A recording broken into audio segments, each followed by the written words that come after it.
I hope you're all having an awesome day and welcome back to my channel. I absolutely love how this Valentine's Day tutorial turned out. I was kind of headed more in a neutral direction with the eyeshadow, and then I decided to throw in a random pop of pink at the end, and I think it turned out great. So I hope you guys are excited for this Valentine's tutorial using the James Charles palette, and let's get started. Starting off, I'm taking my Hourglass Veil Mineral Primer. This is my favorite primer to use, especially if I want my makeup to last a long time. Basically, I mentioned it before, but what it does is it hides redness, also helps like fill in some pores, make everything look nice and smooth. Then once my primer is on, I will spray my face using a setting spray. I'm using the Morphe setting spray, but also the Urban Decay one works just as great. And honestly, all it does is just make sure the primer lasts as long as possible.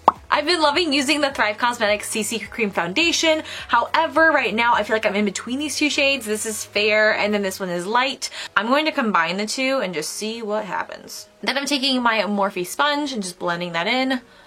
Honestly, I was such a huge beauty blender person, and then just hearing so many people talk about this, I decided to just try it out and I really like it. And honestly, this does match my neck pretty well. I'm pretty fair right now. This happens a lot during the wintertime. Except for that one year I was living in Florida, I was tan during the winter and it was like the best. That was my favorite part about working for Disney, is like coming home and just like laying at the pool. Ah, so good. So here's the problem, is my shoulders are tan and my neck is really pale. Like, this matches my neck. I feel like I have James Charles's problem where he can't match his foundation to anything because every part of his body looks like a different color. So I'll definitely add some color back with foundation or with bronzer and blush. I'm also using the Shape Tape Concealer today. Normally I use the Urban Decay one, but I can't find it anywhere.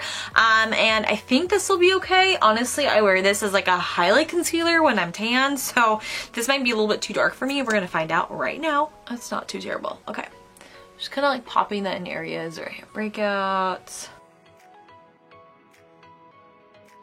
Okay, so that is on. Now I'm going to set my face using the Thrive Causemetics powder. Honestly, I don't think anyone's really talking about this. Mine is almost completely gone because I use it all the time to bake and it's just my favorite. I just feel like my face looks so smooth afterwards. Honestly, I find baking so helpful, especially if I'm like not going out for a while. Like if I'm doing my makeup in the morning and I'm not going out until that evening and I don't have time to do my makeup in between. I just think it just makes such a huge difference in making it stay. And even though I have dry skin, like it doesn't look the best when I first put it on. But then throughout the day it doesn't like break up or look super weird. So while my face is setting and I look kind of like a ghost, I'm going to do my brows using the new Urban Decay Brow Blade. Honestly, I was thinking about getting this. One of you guys recommended it to me, and then literally on my lunch break that day I went and bought it at Sephora, and I'm so glad I did. I've really been liking it. So I will actually be doing a review talking about that and talking about what I think about this. There are some things I actually don't like, but overall I do really like it. So if you guys are interested in an in-depth review and a tutorial using this product, I will be doing a video on that. I'll probably put that up after this one. So if it's a little bit later and I already have it up, I'll link it down below in the description bar. But I'm just kind of going through my brows. That's why I'm not really explaining things, because I do intend on having a tutorial using this and explaining it as well. Okay, so my brows are done. I'll admit they do look a little bit darker than I would have liked, but that also could be because I don't have any bronzer or blush or anything else on, and it's looking like very crazy right now with all this powder. So we're going to dust the powder off, and I'm also going to go in and give some more color to my face. Alright, so dusting away all that bakage. I do want my bronzer to look a little bit softer today, so instead of using a harsh contouring brush, I'm using a more of a softer dome-shaped foundation brush. So just kind of tapping into the product. I'm starting in the back part of my face when there's more product on my brush, and then slowly moving that forward to kind of create that ombre effect. Also kind of blending that down around my jaw. So it's like slightly contoured, but nothing like super dramatic. When I'm blending this, I'm blending it back into my hairline as opposed to down. I feel like it kind of helps lift your cheekbones. I don't know if that's true or not, but I've always done it that way, so I feel like naturally when I'm brushing it upwards, it kind of lifts it as opposed to like pulling it down. I'm just kind of like lightly bronzing up my neck to just kind of match my shoulders. I will dip back into that just ever so lightly and dust off the brush, and then just lightly trace along the sides of my nose. So that way I do have a slight like nose contour, but again, nothing crazy. Now I'm taking this Luxie tapered highlighting brush, and I'm also taking the Patrick Star Take Me Home Blush Duo. This is more of like the wintry one from his spring collection. It's more of like a mauve blush as opposed to the other one. It's definitely more summery. I'm going to just kind of dip into both sides of this, mainly on the darker side. I'm going to lightly just dust this along my cheeks, kind of starting in the front part of my cheek and moving backwards. Again, moving up though as opposed to like moving down. Let's go on to the highlight. So today for highlight, I'm taking the Laura Mercier. It's the Translucent Loose Setting Powder Glow. So taking the smallest amount of that on the same brush, I'm just going to lightly dust it along my cheekbones. This is a great highlight for those of you that want to look kind of dewy, but maybe not have a huge beaming highlight, even though you can definitely build it up to be very bright and very blinding. But sometimes it's nice to give like a light, subtle glow, you know? Next, we're moving on to eyeshadow. So, I know I've used this palette a lot recently, and I've thought about it and thought about using a different palette, and I've chosen not to, only because I feel like it's unrealistic to assume that everyone has like 20 palettes, just for the sake of like understanding that most people will probably only buy one palette and just use it for everything. Also, pro tip, because I was really kind of bummed that it didn't come with like the shade names on it. What I did was it had that little plastic insert. I actually just taped that to the top so the shade names are like right above the shades, and so if I'm ever talking in a video and I'm like, what was that shade again? I can just like look at the palette. I just did this eye off camera just because I honestly had no idea what I was doing yet, but I thought it was really fun, and I like the little pop of pink down below. It's like a little bit of color but still looking pretty natural. So now we're going to replicate it on this side. Alright, so starting off, we're taking our base shade. I'm using the shade Canvas because it is slightly lighter than my skin color, so if this color is too light for you, you might want to use the shade Punch Me. It's also pretty light, and same with the shade Code James. Unfortunately, there's not a lot of base shades in this palette, but luckily you probably won't see this much in the end result. Mainly just like right through this inner corner section is where you'll see the pigment the most in the end. And also placing that right underneath my brow. But the goal of this shade is just to really brighten up the inner eye area and spots like underneath the brow. Next, using the exact same brush, I'm taking the shade Punch Me, and I'm also mixing it with a little bit of Code James. One of these browns is more of a cool brown, the shade Punch Me is more of a cool brown color, and then the shade Code James is more, I would say, of a warm brown, so I'm trying to find a happy medium. And we're going to start to put that on right underneath the brow bone, which is right here. I'm just lightly packing that on, sweeping it back and forth, blending it out. And it's okay, again, to be kind of sloppy with this, as you really won't see it. If you look at the end result, you don't really see it as much. And this is going to be acting as our transition color. And buffing that kind of up towards the brow, but not too high. And just kind of putting that right in where the eye socket is to add some more depth. I do have slightly hooded eyes, so this kind of helps make them stand out a little bit more. Taking a more dense brush, I'm also picking up the shade Mary. It's like a mauve-y red, but it's also kind of brown. It's hard to explain. I'm packing that right in the outer corner of the eye and also up into the crease with the other shade.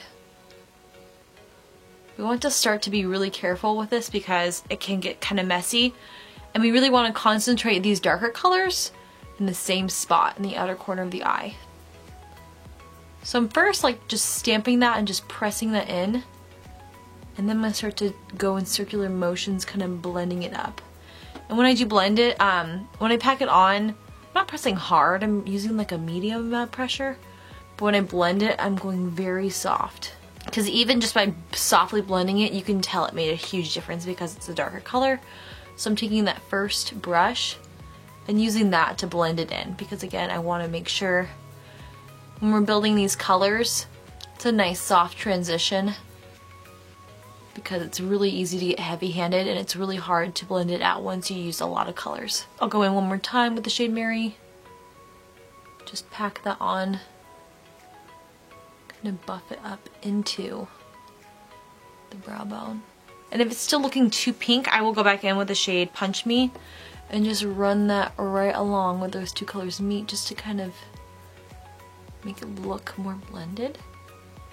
Using that same brush we used to pick up Mary, now I'm grabbing a little bit of the shade Boutique. So we're going to be putting this right where we put Mary and just not really buffing it up as much, just really keeping it low along the outside of the eye. Once we're done packing that on, we're taking the first brush, then just to blend that out. And lastly, we're taking the shade Benny, and we're going to just lightly pack that very carefully. This is the darkest shade we're using, almost where you would draw in a winged eyeliner. And it is looking a little choppy, so I'm going to blend it out with that first brush again. And this time I'm picking up a little bit of the shade Mary, just to help blend that out and blend those colors together.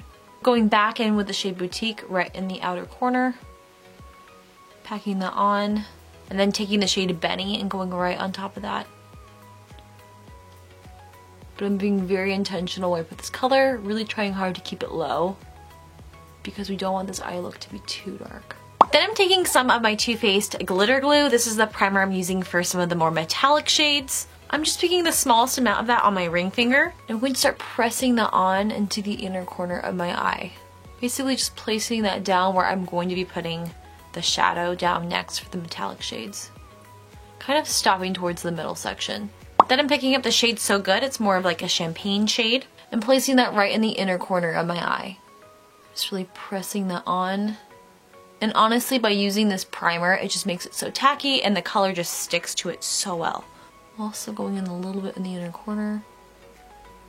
I'm also taking the shade Wig. It's more of a copper shadow on my middle finger, and then really just tapping that in the middle section, kind of layering it on top as a way to blend those two colors together. And then when there's less pigment on my hand or my finger, that's when I'll kind of start to softly blend that over some of those darker shades towards the outer corner of the eye.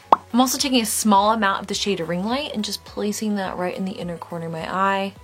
This is the lightest shade out of all the metallic shades. I really want to brighten up that inner corner. And you can definitely build this up or use as little of these shades as you'd like, depending on your preferences. Taking a liner brush in the shade Spooky, it's the darkest shade in the palette, I'm going to just lightly line my waterline just as a nice base when I'm putting on lashes. For those of you with sparser lashes, this kind of helps make them look a little bit fuller, maybe less noticeable when you put on false lashes. I do get some fallout when I do this, but I'll show you guys a way to clean that up afterwards. So as you can see, we have some lovely fallout underneath my eye. I'm basically going to take that same blush brush that we used before, grab some setting powder, and just tap it on top of that. Using that same brush and making sure all the powder is off of it, I'm going to lightly, very, very lightly, dust that away. Also, to clean that up and make it look a little bit sharper on this side, what I'm going to do is take a little bit more of that setting powder on that sponge and just kind of shape that out. This has slightly dulled our highlights, so what I'm going to do is add some back on using the same brush. So I'm going to leave that powder on for just a little bit just to help kind of shapen that up.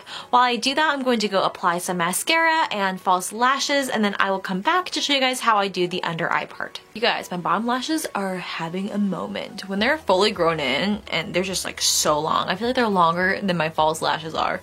Look at that. Anyways, back on track. So I'm now taking the shade Love That. It's the darker pink shade. It's like more of a magenta. Ooh, look at that color. And I'm gonna start placing that right underneath my eyeball. Trying to keep this as close as possible because we don't want it super low. If you don't want this and this is too much color for you, you definitely don't have to do this. You could just leave it as is without adding any color underneath. I just thought it'd be a fun way to add in some color since I always do these warm toned eye looks. Also taking a little bit of Skip and running that in the middle section towards the front. Whew, that's bright. Need to add some back on this side. I just feel like realistically I wouldn't really wear like a bright pink eyeshadow look out, especially if I'm going on a date. Maybe it's because I live in Seattle and I feel like everyone's like super natural with their makeup. But I feel like this is a nice, like, subtle way to add some color without being, like, too crazy. Now that the eyes are all done, we can finally go in with some lipstick. So honestly, with this eye look, I feel like there's a couple different colors you could use. You could do maybe a fun red or even more like a brown lipstick, pink. So for me, because I am a little bit lighter and I feel like I'm still lacking some color, I'm going to go in with the Jeffree Star Cosmetics Doll Parts Liquid Lipstick. I just feel like this pink is going to complement the eyes perfectly and I'm so excited. All that's left is to spray your face with some setting spray. So I'm using the Morphe setting spray and just gonna coat my face just to make sure it lasts all night long. And that is the finished Valentine's Day look. Thank you guys so much for watching. I really hope you enjoyed it. I know I've done these in the past couple years, but Valentine's Day is one of my favorite days to do makeup, and I try to do more natural looks because I know for me, I would never probably go out wearing some of the other crazy looks that I show you guys on Instagram. So if you guys want to see some more creative looks, you can follow me on Kenzie MacBrown at Instagram. I have some ideas coming out. Thanks again for watching. I hope you have a wonderful rest of your day, and I'll see you in my next video. Bye!